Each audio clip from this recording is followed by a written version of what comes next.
Quero te convidar a abrir a sua Bíblia no Evangelho que João nos escreveu, no capítulo 13. Nós vamos ler, queridos irmãos, o primeiro versículo, e depois nós vamos pular lá para o versículo de número 31. Evangelho que João escreveu, no capítulo 13. Nós vamos ler o primeiro versículo, e depois vamos lá para o versículo de número 31 deste mesmo capítulo. João 13, versículo 1, e depois do versículo 31 a 35, o texto da palavra do Senhor que nos diz assim: Antes da festa da Páscoa, sabendo Jesus que era chegada a sua hora de passar deste mundo para o Pai, tendo amado os seus que estavam no mundo, amou-os até o fim. Versículo 31. Quando Judas saiu, Jesus disse: Agora foi glorificado o Filho do Homem, e Deus foi glorificado nele. Se Deus foi glorificado nele, também Deus o glorificará nele mesmo, e ele o glorificará imediatamente. Filhinhos, ainda por um pouco estou com vocês. Vocês vão me procurar, mas o que eu disse aos judeus, também agora digo a vocês: para onde eu vou, vocês não podem ir.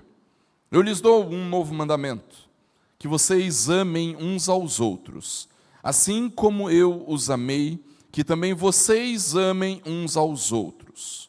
Nisto, todos conhecerão que vocês são meus discípulos, se tiverem amor uns aos outros. Vamos orar? Deus, em nome de Jesus, Pai, nós te louvamos pela Tua palavra e pedimos, Pai, para que nesta noite o Senhor, na Sua graça e bondade, ministre nas nossas vidas e que nós sejamos impactados pela verdade, pelo Teu amor, pela Tua graça, pela Tua bondade, mas que esse Teu amor, Deus, nos capacite para que possamos viver o amor. Opera, Deus, com graça. Fala conosco, é o que nós te pedimos em nome e para a glória do Senhor Jesus. Amém. Hoje, queridos, nós estamos comemorando os 68 anos de organização da nossa igreja. Na verdade, desde ontem, estamos comemorando os 68 anos de organização da nossa igreja. E se existe uma coisa que nós sempre precisamos melhorar como igreja, irmãos, é na forma como nós demonstramos amor. Na sua segunda carta, o apóstolo Pedro diz que nós, concentrando todos os nossos esforços, devemos acrescentar à nossa fé a virtude. A virtude, o conhecimento. Ao conhecimento, o domínio próprio, ao domínio próprio, a perseverança nós devemos acrescentar piedade, e à piedade a fraternidade, para que por fim, à fraternidade nós acrescentemos o amor. Em outras palavras, irmãos, o que Pedro está nos dizendo é que tudo o que nós fazemos e vivemos como igreja, a santidade, a busca pelo conhecimento de Deus, o nosso senso de pertencimento, de identidade, a nossa piedade, tudo nos encaminha para o amor cristão. E pregar sobre o amor cristão, queridos, é talvez um dos maiores clichês da vida da igreja. E eu digo isso porque se você já é crente há pelo menos 5 anos, é bastante provável que você já tenha ouvido algumas dezenas de pregações, aulas, devocionais a respeito do amor cristão. No entanto, queridos, existem muitos motivos pelos quais nós falamos tanto a respeito do amor. Nós falamos sobre o amor, queridos, porque, de fato, o amor é a maior característica do cristianismo. Mas não apenas isso.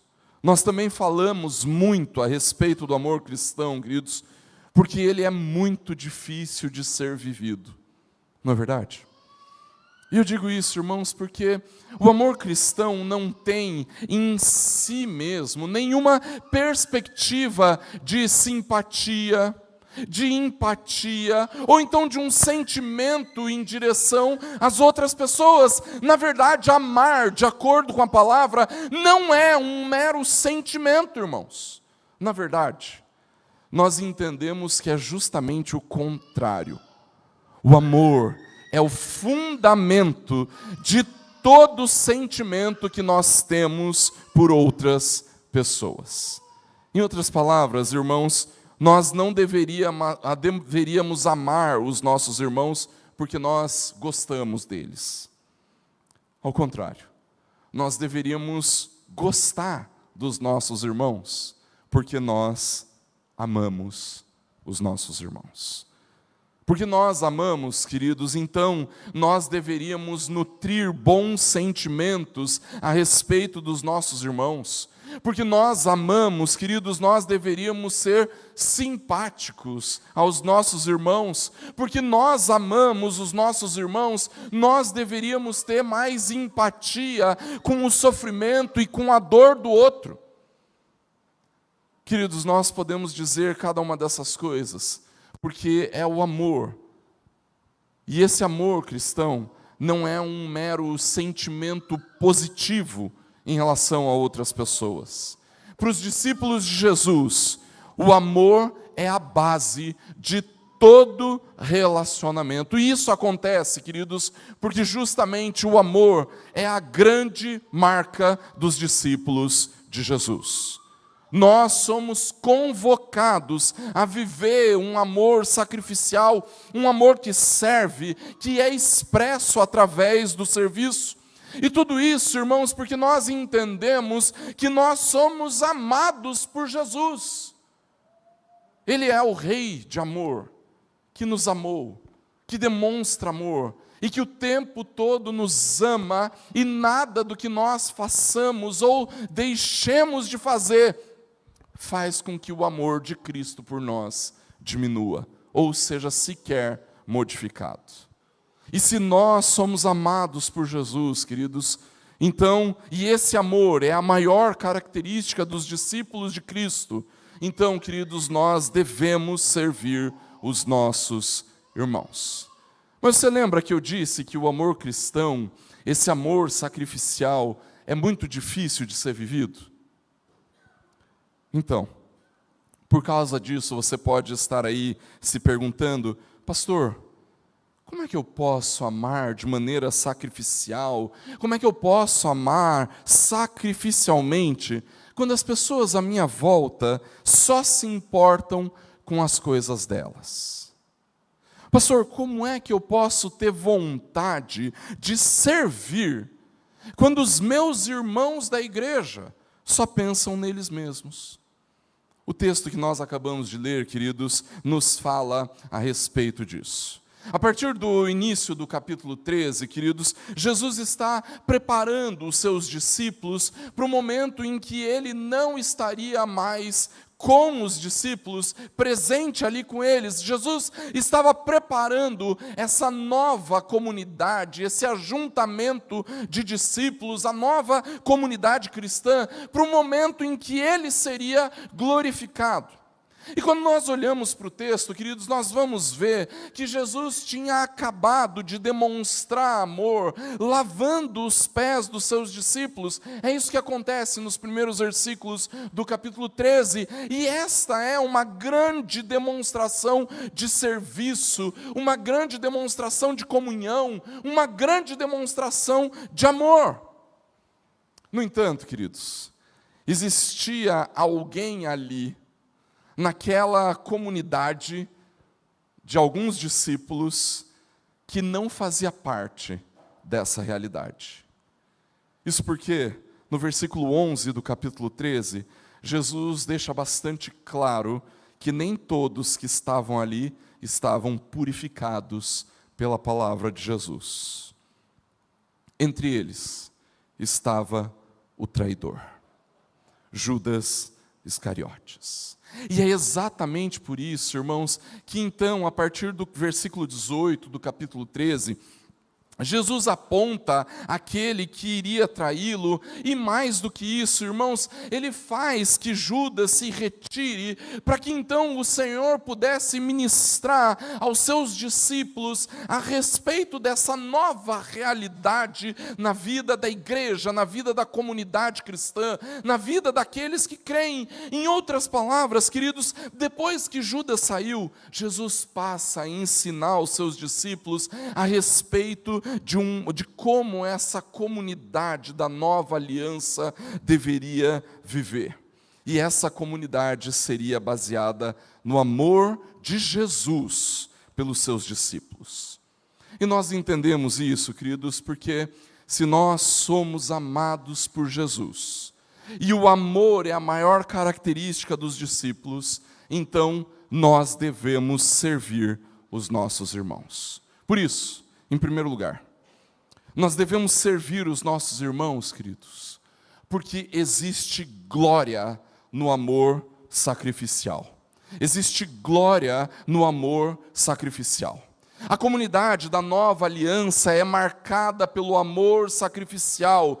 E isso acontece, irmãos, porque como discípulos de Jesus, nós sabemos que cremos que existe uma glória neste amor sacrificial. No entanto, aqueles que não fazem parte da comunidade da nova aliança jamais conseguirão viver este amor. Eles estão incapacitados para viver esse amor, e é justamente por isso que o versículo 31 começa nos dizendo que foi quando Judas saiu. Perceba, Jesus vai começar a ministrar aos seus discípulos, mas só depois que aquele que não tinha condições de amar saísse. Aquele que jamais poderia viver o amor sacrificial se retirasse. E Judas jamais poderia viver o amor, porque ele procurava um outro tipo de Messias. Ele procurava um Cristo que atendesse às suas expectativas pessoais. Judas se retirou porque ele era ganancioso, egoísta, só pensava em si mesmo. Judas se retirou porque ele não era discípulo. Judas era do diabo. Judas não ouviu a ministração de Jesus a respeito do amor, porque ele era incapaz de amar como Jesus ama. Ele jamais poderia ter a marca de um verdadeiro discípulo de Cristo. Judas não conseguiria ver a glória que existe no amor sacrificial. E veja o que é a glória do amor sacrificial. Versículos 31 e 32. Agora foi glorificado o Filho do Homem, e Deus foi glorificado nele. Se Deus foi glorificado nele, também Deus o glorificará nele mesmo. E ele o glorificará imediatamente. Queridos, normalmente nós pensamos na glorificação de Jesus apenas na sua exaltação, o momento em que o Cristo ressurreto subiu aos céus. No entanto, queridos, o que a Bíblia nos mostra é que a ascensão é apenas o último passo da glorificação. A glorificação do Filho do Homem acontece a partir da demonstração visível da salvação dos pecadores por intermédio da graça de Deus, revelada através do amor sacrificial de Jesus. A glorificação de Jesus está vinculada à obra que ele veio realizar, não somente na restauração da sua posição pré-encarnacional. A glorificação de Jesus, na verdade, começa a ser demonstrada na cruz.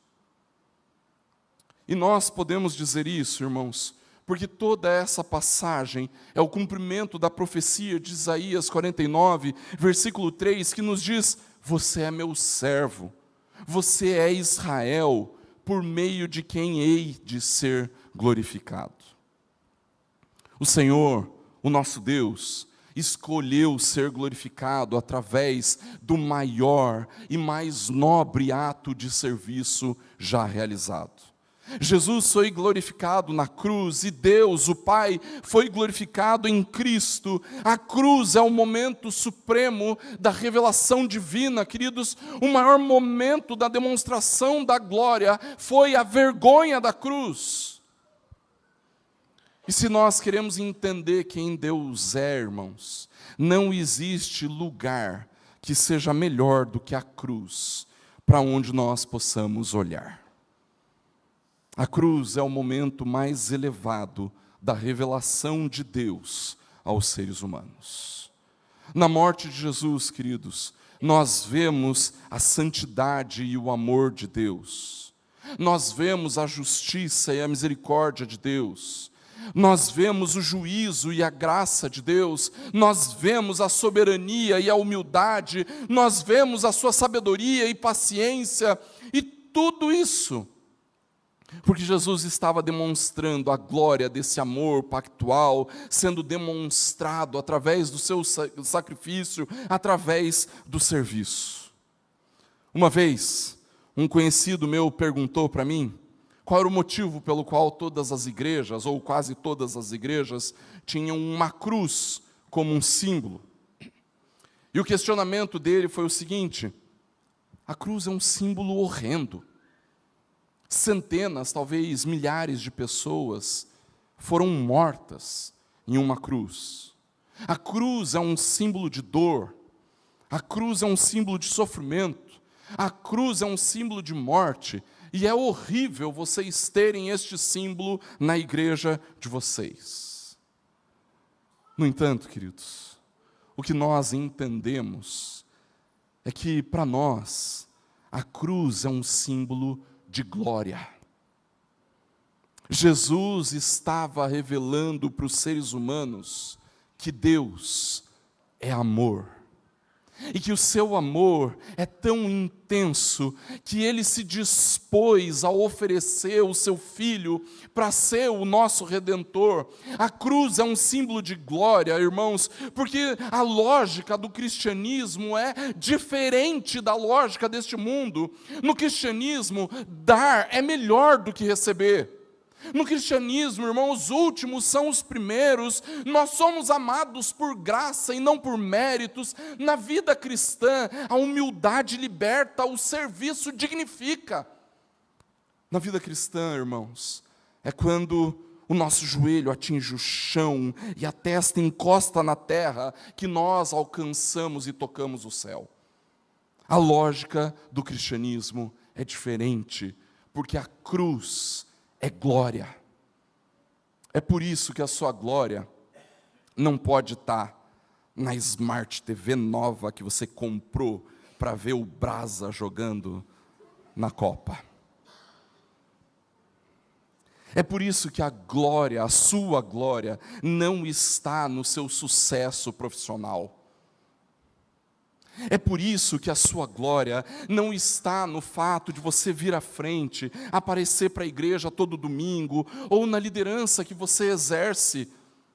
Se a glória do nosso Senhor está na cruz, a nossa glória, queridos, precisa estar no amar sacrificialmente. E isso é demonstrado através da nossa disposição para servir. Por isso, queridos, se nós somos amados por Jesus, e o amor é a maior característica dos discípulos, então, nós devemos servir os nossos irmãos, porque é no amor sacrificial que nós temos a nossa glória. Mas não apenas isso, irmãos. Em segundo lugar, nós devemos servir os nossos irmãos, porque nós temos um padrão para o amor. No primeiro versículo do capítulo 13, queridos, nós temos a grande motivação de Jesus para aquele último encontro na ceia. Versículo 1 do capítulo 13 diz: antes da festa da Páscoa, sabendo Jesus que era chegada a sua hora de passar deste mundo para o Pai, tendo amado os seus que estavam no mundo, amou-os até o fim. E você lembra qual foi o fim, não é verdade? Amou-os até o fim. O motivo pelo qual Jesus queria estar com os seus discípulos naquele último momento antes da crucificação, queridos, é porque ele queria ensinar e demonstrar o amor que ele tinha pelos seus discípulos. Jesus sabia que ele estava para passar pelo momento mais doloroso da sua vida. Ele estava indo para a cruz, e ele estava indo para a cruz de uma forma que ninguém podia acompanhá-lo. O versículo 33 do capítulo 13 expressa que Jesus tinha essa consciência: filhinhos, ainda por um pouco eu estou com vocês, vocês vão me procurar. Mas o que eu disse aos judeus também é verdade para vocês. Agora eu digo a vocês: para onde eu vou, vocês não podem ir. Dali a algumas poucas horas, a presença física de Jesus não estaria mais disponível para os discípulos. Ele estava indo para o Pai. No entanto, esse lugar para onde ele ia, e que os discípulos não poderiam acompanhá-lo, não era o céu. O céu, por causa da graça de Deus, por causa do seu amor, nós estaremos lá, e lá nos encontraremos com Jesus, nós estaremos com Jesus no céu. O lugar para onde Jesus iria, o qual nós não podemos acompanhá-los, o qual os discípulos não tinham condições de ir, é a cruz. Na cruz, só Jesus estava lá. Ninguém podia acompanhá-lo lá. Ninguém estaria com ele na cruz. Jesus estava dizendo para os seus discípulos: eu estou indo para a cruz. E eu estou indo para a cruz sozinho. Porque só eu posso pagar o preço e a dívida do pecado dos seres humanos. E eu vou fazer isso sozinho. Vocês não vão me acompanhar. E depois disso, a minha presença física não estará mais disponível para vocês. No entanto, vocês precisam continuar vivendo aquilo que vocês viram e verão em mim. E o que vocês veem em mim é o amor. Eu lhes dou um novo mandamento: que vocês amem uns aos outros, assim como eu os amei. Que também vocês amem uns aos outros. Como eu disse no início do sermão, queridos, um dos motivos pelos quais nós pregamos muito sobre o amor é porque a Bíblia fala muito sobre amor. Mas não somente isso. Um dos motivos pelos quais nós falamos muito sobre amor é que, por causa do nosso pecado, por causa do nosso egoísmo, nós corremos o risco constante de negligenciarmos o amor. E não é porque alguns negligenciam o amor que nós podemos esquecer que o amor é um mandamento dado pelo Senhor. Obviamente que este mandamento do amor, queridos, não era nenhuma novidade. No livro de Levítico, no capítulo 19, o Senhor já trazia esse mandamento do amor: ame o seu próximo como você ama a si mesmo. Então por que é que Jesus nos fala no versículo 34 a respeito de um novo mandamento? Jesus nos fala a respeito de um novo mandamento, queridos, porque existem muitos detalhes novos a respeito deste amor que nós somos chamados a viver. A primeira coisa que nós vamos notar é que, enquanto no Antigo Testamento o Senhor nos fala sobre amar o próximo, Jesus identifica este próximo como uns aos outros. É evidente, irmãos, que de forma alguma nós podemos pensar, assim como pensavam os líderes religiosos dos tempos de Jesus, que esse uns aos outros está restrito à comunidade da aliança, que esse uns aos outros está restrito à igreja. Não é verdade. No entanto, parece evidente, irmãos, que se existe uma realidade de amor profissional ou no sucesso financeiro, a verdadeira glória está no amor sacrificial. Nós podemos fazer isso, queridos, e nós podemos servir os nossos irmãos, porque nós temos o melhor padrão. Jesus é o padrão do nosso amor. E nós podemos e devemos servir os nossos irmãos, porque o amor sacrificial é a forma como os não discípulos podem vislumbrar o verdadeiro amor, e assim estarem abertos à mensagem do amor de Cristo. Que o Senhor nos ajude, queridos, a viver esse amor sacrificial através do serviço. Feliz aniversário, Igreja Presbiteriana do Tarumã. Que no amor de Cristo, o amor de Cristo por nós, nós possamos ser encorajados a servir cada vez mais. E que assim, Deus nos abençoe. Feche seus olhos, abaixe sua cabeça, nós vamos orar. Deus, nós te louvamos pelo teu amor. Não existe realidade mais gloriosa nesse mundo do que vislumbrar o teu amor através do sacrifício de Cristo. Não existe nada em nós que nos faça ser merecedores deste amor. Mas o Senhor nos amou, não porque nós éramos o melhor povo, não porque éramos a melhor igreja, não porque éramos os mais fortes, os mais virtuosos, os mais capazes. Mas ao contrário, o Senhor nos amou, mesmo quando éramos desprezíveis aos teus olhos. Exaltado é o teu nome por isso.